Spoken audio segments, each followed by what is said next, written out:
വരെ കാലിക്കറ്റ് യൂണിവേഴ്സിറ്റി രണ്ടാം semester B com വിദ്യാർത്ഥികൾക്കൊക്കെ പഠിക്കാനുള്ള ഒരു ഭാഗമാണ് വിവർത്തനം എന്നുള്ളത്.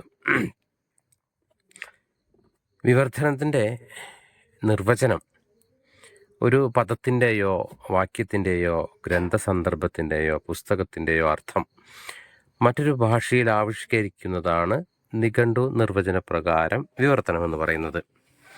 മലയാളത്തിൽ പൊതുവെ പരിഭാഷ, തർജ്ജമ, മൊഴിമാറ്റം, ഭാഷാന്തരം ഇങ്ങനെ പലതരത്തിൽ ഇതിനെ വായിക്കാം നമുക്ക്, അല്ലെങ്കിൽ പല പദത്തിൽ നമുക്കിതിനെ വിവരിക്കാം. ഇവിടെ നമ്മൾ പരിശോധിക്കേണ്ട ഒരു കാര്യം, വിവർത്തനത്തിൽ സ്രോതഭാഷയും ലക്ഷ്യഭാഷയും ഉണ്ട്. അതായത് source of language and target language. ഏത് ഭാഷയിൽ നിന്ന് വിവർത്തനം ചെയ്യുന്നോ ആ ഭാഷയെ സ്രോതഭാഷ എന്നും, ഏത് ഭാഷയിലേക്കാണോ വിവർത്തനം ചെയ്യുന്നത് അതിനെ ലക്ഷ്യഭാഷ എന്നും പറയുന്നു. അതായത് സ്രോതഭാഷ എന്നത് നിങ്ങൾ മലയാളത്തിൽ നിന്ന് ഇംഗ്ലീഷിലേക്ക് വിവർത്തനം ചെയ്യുമ്പോൾ മലയാളം സ്രോതഭാഷയും ഇംഗ്ലീഷ് ലക്ഷ്യഭാഷയുമാണെന്ന് മനസ്സിലാക്കുക. അതായത് സ്രോതഭാഷയിൽ ആവിഷ്കരിക്കപ്പെട്ട ആശയങ്ങൾ കഴിയുന്നത്രയും ഏറ്റക്കുറിച്ചിലുകളില്ലാതെ ലളിതമായിട്ട് ലക്ഷ്യഭാഷയിൽ ആവിഷ്കരിക്കുന്ന ഒരു പ്രക്രിയയാണ് നാം വിവർത്തനം എന്ന് പറയുന്നത്. ഈ വിവർത്തനത്തിന് വളരെ പഴക്കമുണ്ട് എന്നുകൂടി നമുക്ക് മനസ്സിലാക്കുക. ലഭ്യമായതിൽ ഏറ്റവും പുരാതന വിവർത്തനം എന്ന് പറയുന്നത് സുമേറിയൻ കാവ്യമായ ഗിൽഗമേഷിൻ്റെ ഇതിഹാസമാണ്. പിന്നീട് റോസറ്റ ശിലാശാസനമാണ്. മറ്റൊന്ന് സാഹിത്യവും സാഹിത്യേതര വഴികളിലേക്കൊക്കെ കടന്നു വരുമ്പോൾ ഈ പറഞ്ഞ മലയാളത്തിലുണ്ടായ തർജ്ജമ എന്ന് പറയുന്നത് 13-ാം നൂറ്റാണ്ടിൽ കൗടില്യൻ്റെ അർത്ഥശാസ്ത്രത്തിന് മലയാളത്തിലുണ്ടായ തർജ്ജമയായ ഭാഷാ കൗടില്യമാണ്. മലയാളത്തിലേക്കൊക്കെ വരുമ്പോൾ തർജ്ജമയുടെ അല്ലെങ്കിൽ വിവർത്തനത്തിൻ്റെ തുടക്കമായിട്ട് നമുക്ക് പറയാൻ കഴിയുക.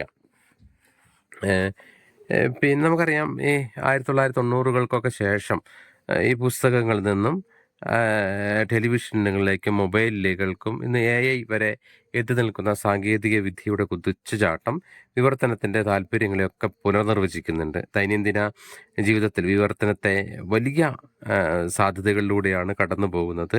കാരണം ദൃശ്യ ശ്രാവ്യ മാധ്യമത്തിലൂടെ വിവർത്തകൻ ഈ പുതിയ ആഗോളവൽക്കരണ കാലത്ത് ഒരു ഉൽപ്പന്നത്തിൻ്റെ വിപണി നിർണ്ണയിക്കപ്പെടുന്നുണ്ട് എന്നുള്ളതാണ്.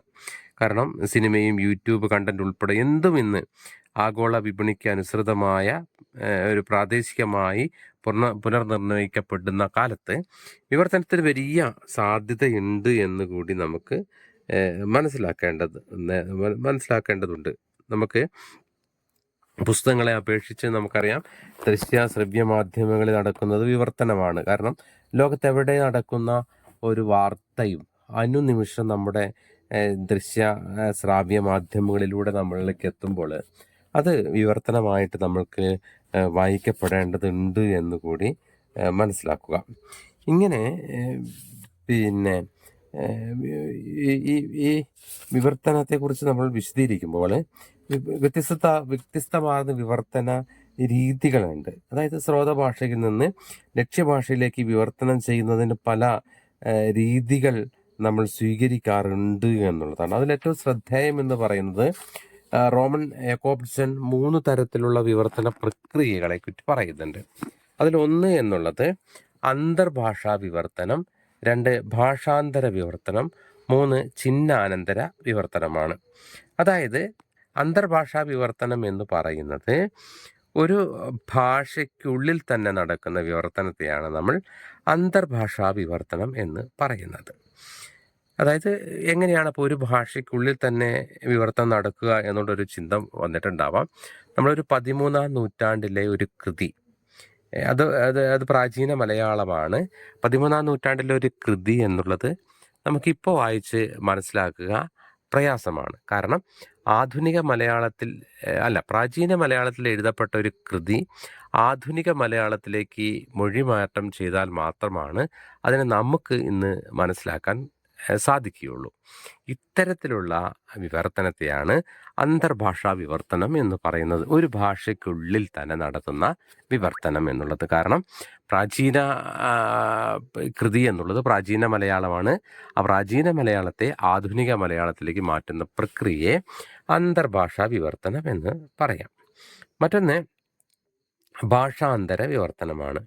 ഈ ഭാഷാന്തര വിവർത്തനം ഒരു ഭാഷയിൽ നിന്ന് മറ്റൊരു ഭാഷയിലേക്ക് വിവർത്തനം ചെയ്യുന്നതിനാണ് ഭാഷാന്തരം എന്ന് പറയുന്നത്. സ്വാഭാവികമായിട്ട് നാം ഇപ്പോൾ നിരന്തരം ചെയ്യുന്നത്. മലയാളത്തിൽ നിന്ന് ഇംഗ്ലീഷിലേക്ക് ചെയ്യുന്നു, ഇംഗ്ലീഷിൽ നിന്ന് മലയാളത്തിലേക്ക് ചെയ്യുന്നു, മലയാളത്തിൽ നിന്ന് അറബിയിലേക്ക് ചെയ്യുന്നു, മലയാളത്തിൽ നിന്ന് തമിഴിലേക്ക് ചെയ്യുന്നു, തമിഴിൽ നിന്ന് കർണാടകയിലേക്ക്. ഇതൊക്കെ ഭാഷാന്തര വിവർത്തനം എന്ന് ഓർത്തു വയ്ക്കുക. മറ്റൊന്ന് ചിഹ്നാനന്തര വിവർത്തനമാണ്.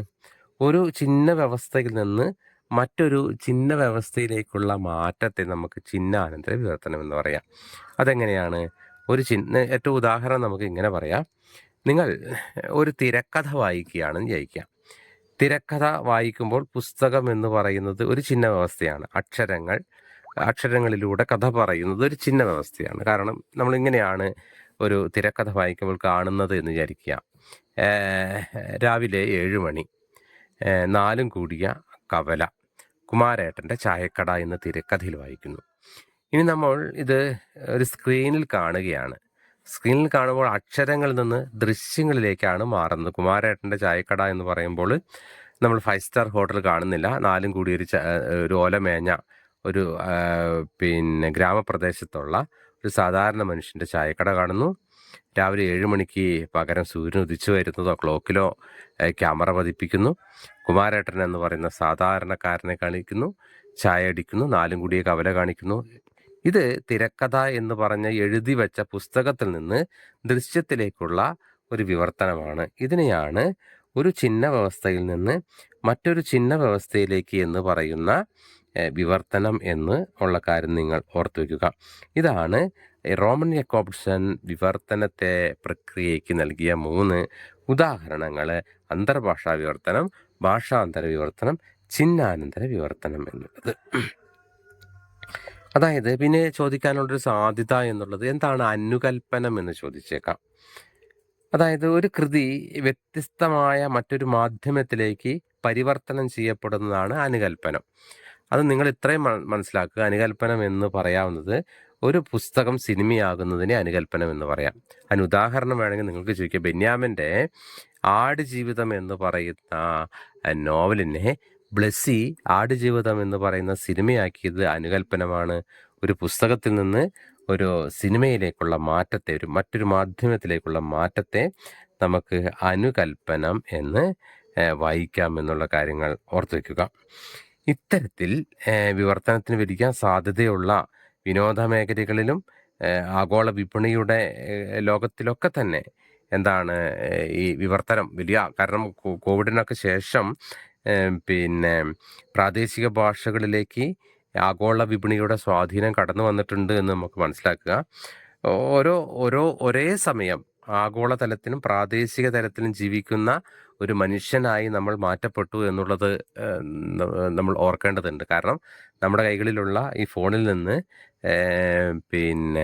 ഈ ലോകത്തിലെവിടെയുള്ള ഒരു ഉൽപ്പന്നം നമുക്ക് മുൻപിലേക്ക് കച്ചവടം ചെയ്യാൻ ഈ കോവിഡാനന്തരം കഴിഞ്ഞിട്ടുണ്ട് എന്നുള്ള കാര്യങ്ങൾ ഓർക്കുക. അതുകൊണ്ട് തന്നെ വിവർത്തനത്തിൻ്റെ ഉദ്ദേശവും ലക്ഷ്യവും വളരെ വലുതാണ് എന്നുള്ള കാര്യം കൂടി നാം ഓർത്തു വച്ചാൽ നന്ന്.